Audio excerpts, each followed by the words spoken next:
സ്തോത്രഗീതത്തിൻ രാത്രി, ആത്മത്യാഗത്തിൻ രാത്രി, പാദക്ഷാളന രാത്രി, പാപമോചന രാത്രി.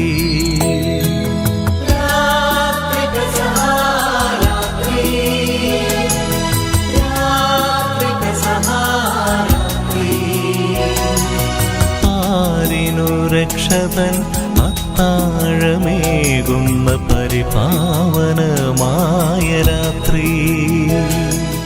യേശുവിൻ്റെ ഏറ്റവും പ്രിയമുള്ള കുഞ്ഞെ, മത്തായി 27-29 അവരൊരു മുൾക്കിരീടം മടഞ്ഞ് അവൻ്റെ ശിരസിൽ വെച്ചു, വലത്ത് കൈയിൽ ഒരു ഞാങ്ങണ കൊടുത്തു, അവൻ്റെ മുമ്പിൽ മുട്ടുകുത്തി യഹൂദരുടെ രാജാവെ സ്വസ്തി എന്ന് പരിഹസിച്ചു. സത്യത്തിൽ അതൊരു പരിഹാസമായിരുന്നെങ്കിലും അതൊരു വെളിപ്പെടുത്തൽ കൂടെയാണ്.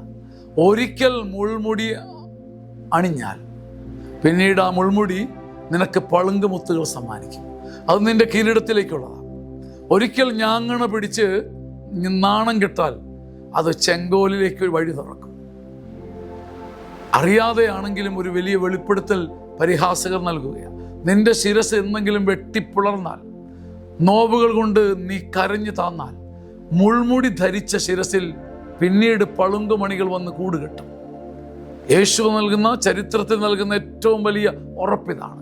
നിന്റെ ശിരസിൽ എന്തെങ്കിലും നീ മുൾമുടി ചാർത്തി തകർന്നു നിന്നാൽ പിന്നീട് നീ നിവരുമ്പോൾ നീ ഒരു പളുങ്കു കിരീടവുമായി ഉയരും.